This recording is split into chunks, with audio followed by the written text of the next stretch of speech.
by Window Nation. Call 414-978-9500 to make your donation or go online to 1029thehog.com. Now, here's Bob and Brian.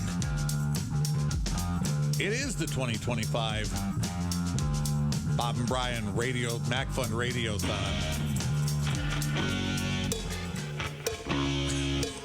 Presented by Window Nation. This hour is brought to you by CNN Drywall. Paid by Christopher. Phone number is 414-978-9500. You can tell by the music, there must be a doctor in the house. Ladies and gentlemen, Dr. David Margolis. Good afternoon, doctor. How are you?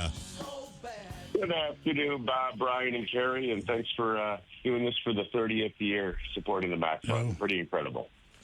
Well, we're just in the studio. You're in the front lines. What is your title exactly? Oh God, I can read it. I take care of kids. I take care of kids with cancer, and I also help lead the Department of Pediatrics and the pediatricians at Children's Wisconsin. Okay, that's enough, Gary. That's enough. I'm a doctor. All right. Okay. How many patients are you? When you are in charge of research, the number of patients you're caring for is, could be just thousands or millions, but how many direct? Well, I care for a boutique number of patients because I focus in on bone marrow transplants. Yeah. Our inpatient floor at Children's Wisconsin has 24 beds, and often those are full. I was on last week. We had 8 or 9 kids undergoing bone marrow transplants and a number of others receiving chemotherapy. And that doesn't even take into account the kids that come into our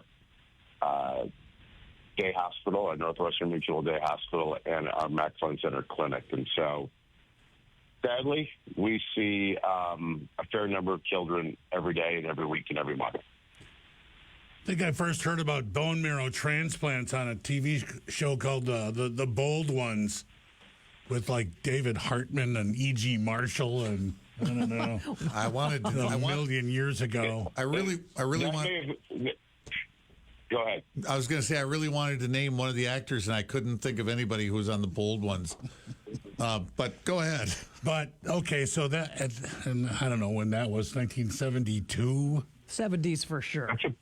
Yeah, that's about when bone marrow transplants started taking off. And Children's Wisconsin and the Medical College actually were very early adopters. Yeah. And if you look at the history, in 1992, there was a New England Journal of Medicine article out of MCW and Children's that set a new precedent for unrelated donor bone marrow transplants back in 1992.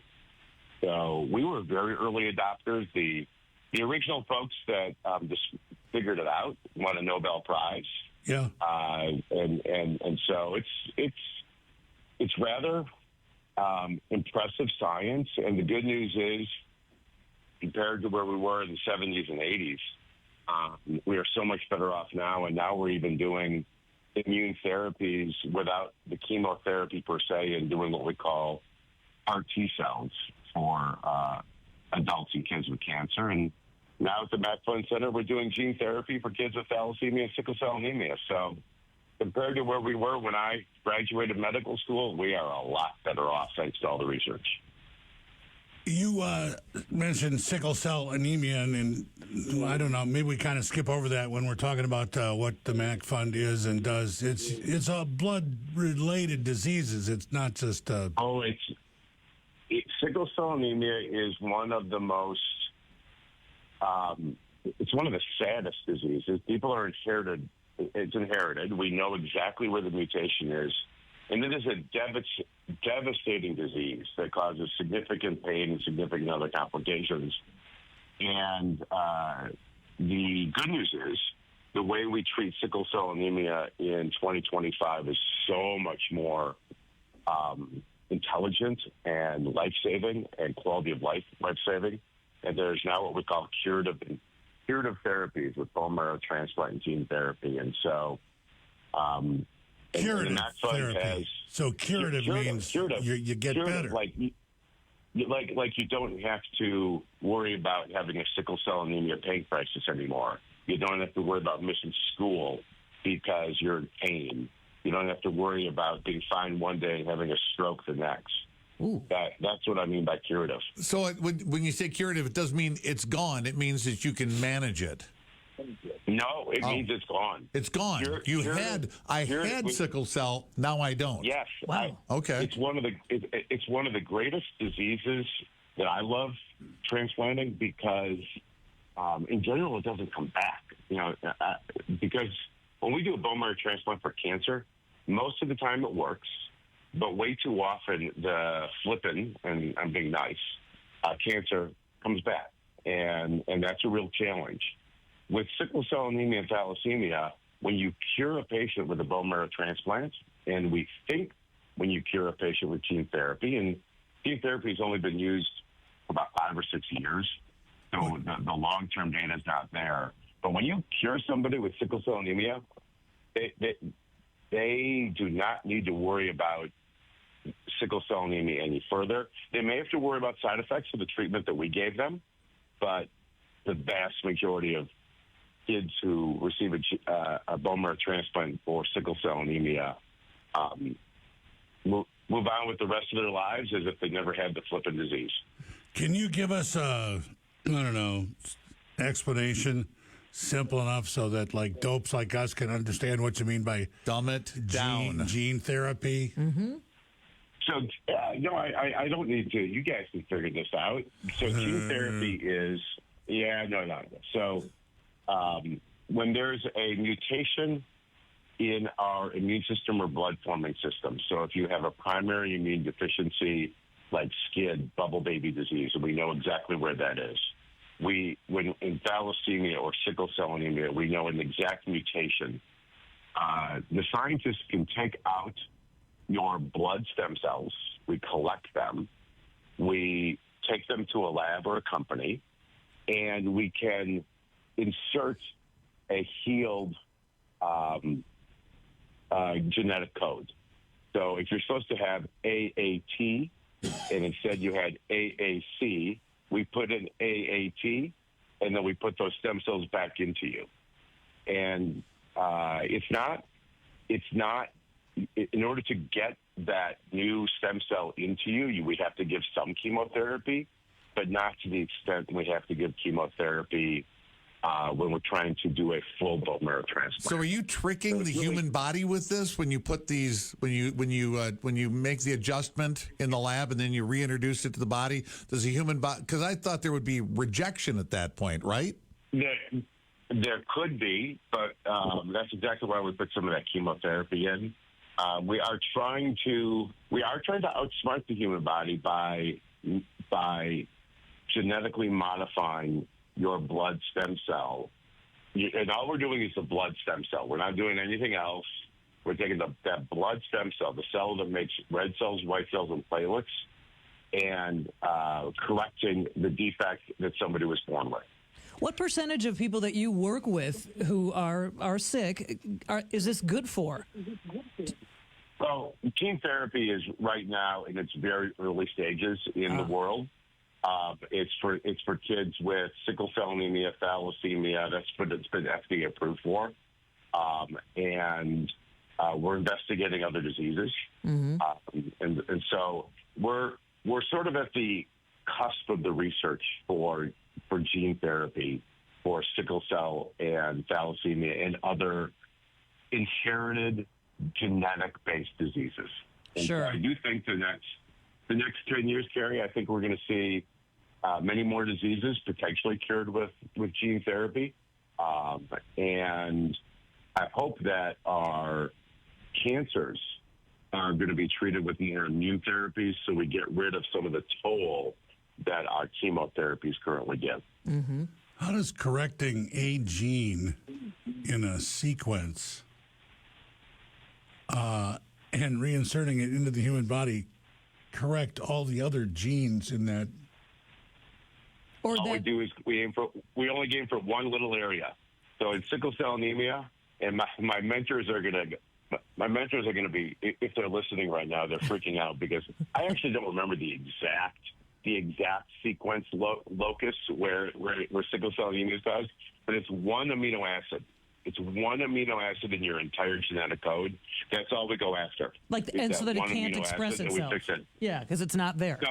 So it doesn't. So we take the old stem cells, we replace the old genetic code with new stem cells that will make the correct genetic code. And where does the MACC Fund come into all of this research and working on cures and all that? I mean, but the money, obviously, the money is, you got to have the money to do it, but the MACC Fund is kind of like the engine that runs this thing, isn't it? The MACC Fund in Wisconsin is the catalyst for basic science research and clinical research. So in order to do, we have, in the MACC Fund Center for Cancer and Blood Disorders, we have people that do basic science research, trying to understand the biology of leukemia, trying to understand the biology of the pain that goes along with sickle cell anemia.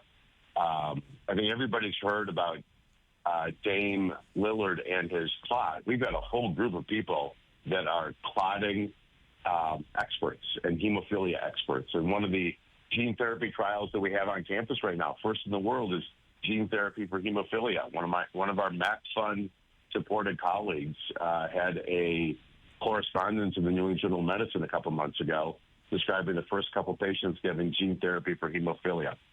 So the MACC Fund has enabled us to do research and do clinical trials. And one of the reasons kids have better outcomes than adults in cancer is that a long time ago, as a country, we realized that you have to do clinical trials, and we banded together.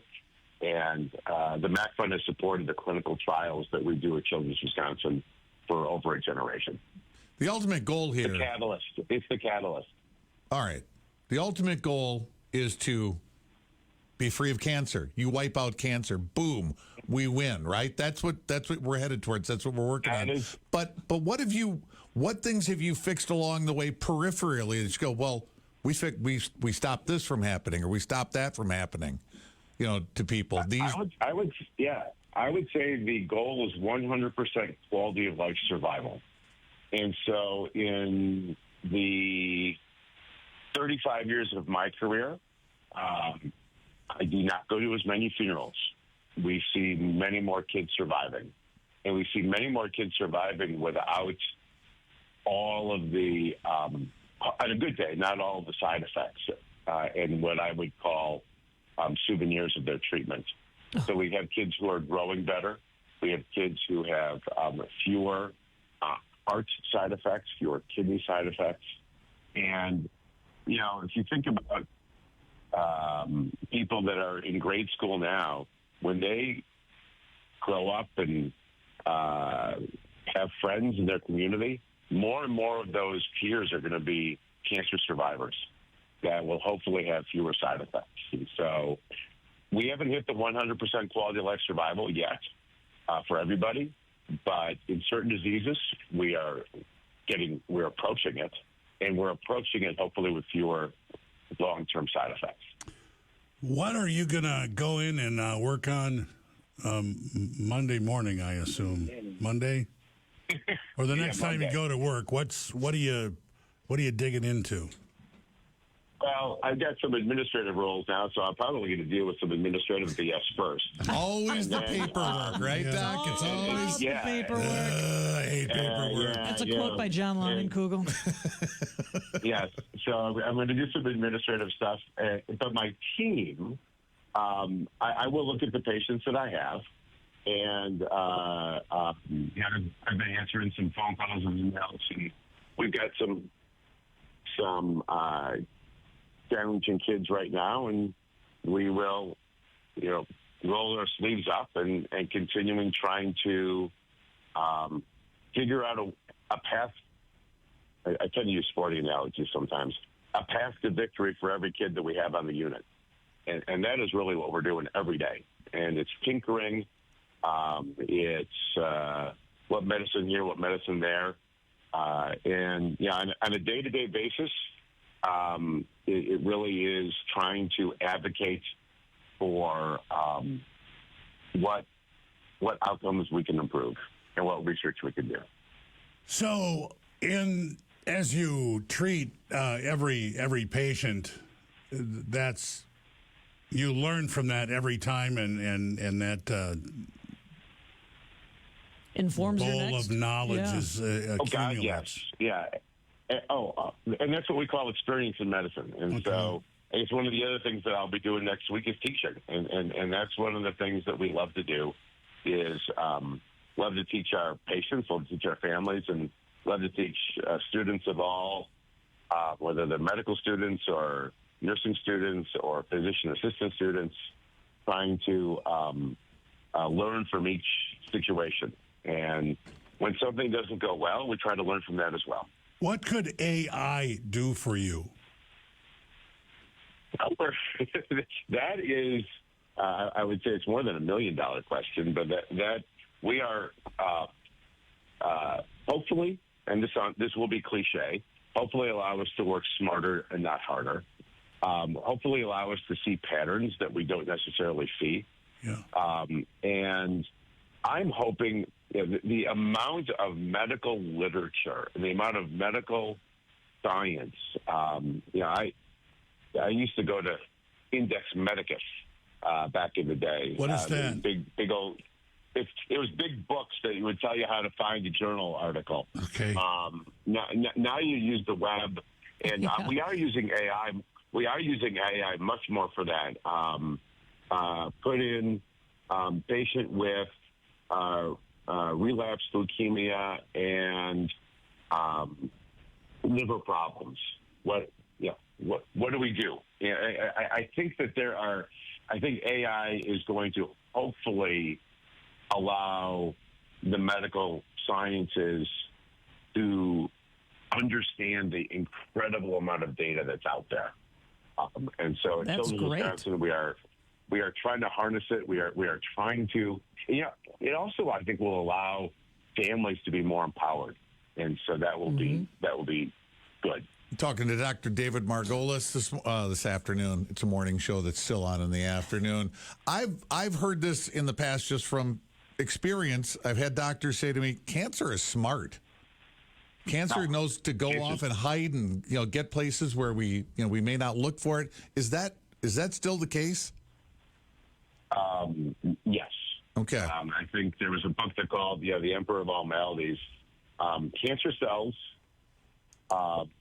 at the end of the day, cancer cells they want to survive themselves, and so they mutate. They go dormant. They hide in places that we don't think of. And so, cancer cells are trying to survive. And our job as scientists and physicians are to prevent that from happening. I look forward to the day that we can outsmart every flipping cancer cell. Until then, we have to absolutely respect these cancers and figure out ways to outsmart them in a way that allows the child to grow and develop and healthy. And money fuels that research. Okay, that's what we need research for. Right. That's what we need research for. Yes. Right. Bingo, Carrie. Thank you. Okay, and one more for you. Will you have the kids dye your hair green for the Bucks playoffs this year? Well, something of a tradition, I understand. The answer is yes. Okay. I am hoping that the Bucks can go all the way till June, and we're doing it all year long. And for every home game that I can get to, my hair will be green. Sweet. And so, who started? Wait a minute. Who started this green? Some other color that back in the day when I've done a little bit of blue. If we're playing the Celtics, I don't like to use green because Celtics all right. were here before the Bucks. So if we're playing the Celtics, you'll see it blue primarily. Okay. But, well, the Bucks have gone through a lot of color schemes. They've had red and green and purple and green, but they've always had green. You're telling me the year that we did the city edition when it was the Robert Love the Robert, Indiana. The Robert love sculpture. Indiana Yeah. Mecca. Yeah, the Mecca Yeah. floor. Yeah. Oh my God! I had to do the Mecca floor. We did that for fun, and that was people. People were looking at me really funny that year, but I said, "Guys, it's the Mecca floor." There was some yellow and some red. Blue and green is a little easier to find. It wouldn't be so shocking to see that kind of hair on some guy who was blinging away on a guitar with a cup on the sidewalk on the corner. Oh, okay. Or going down to the subway.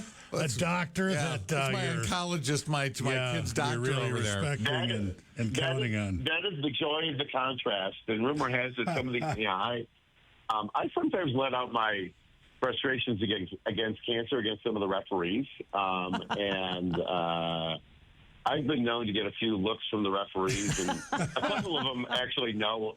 A couple of them actually know exactly what I do. And back in the day, one of the greatest events was we were in the Bradley Center. And you guys know I can talk forever about this, and so please donate people to the MACC Fund, so you don't have to listen to me talk. But the Pat Riley came down and actually said, "I hear you actually are a human at work and do good work." he was not pleased with the way I was yelling at his team. He said, I just learned what you do. So it was kind of cool. I am all in favor. Yeah. What color are you going to dye your hair when we cure cancer? Yes. What color are you going to go with? Do you have one picked out yet? I would love to be out of a job, and I would let kids dye my hair any color they want if we could get 100% quality of life survival. When's that going to happen? How far away are we? Unfortunately, we're still farther away than I'd like. There are some really flippin' bad cancers that diffuse intrinsic pontine glioma is a brain tumor that has a similar outcome now as to when I was in medical school. Oof. So we have to do better. And that's one of those, it's location. Okay. But if we can understand the biology, maybe we'll start doing better. And that's what your donations will help with the MACC Fund, is to Money keep that means research. 100%. Right. So that 100%. Dr. Margolis can go out and get some Clairol and dye his hair every day, whatever Take color, on those refs. whatever he wants, and let Pat Riley have an earful if he ever gets back on the sideline. Doctor, are you on vacation right now? Are we interrupting another vacation? Yeah, we tend to time the MACC Fund Radiothon on the Hog with my vacations. Sure. Yes, I am joining you from sunny Florida. You're not going to look at a timeshare, because Robin Yount was on his way out the door to do a timeshare visit.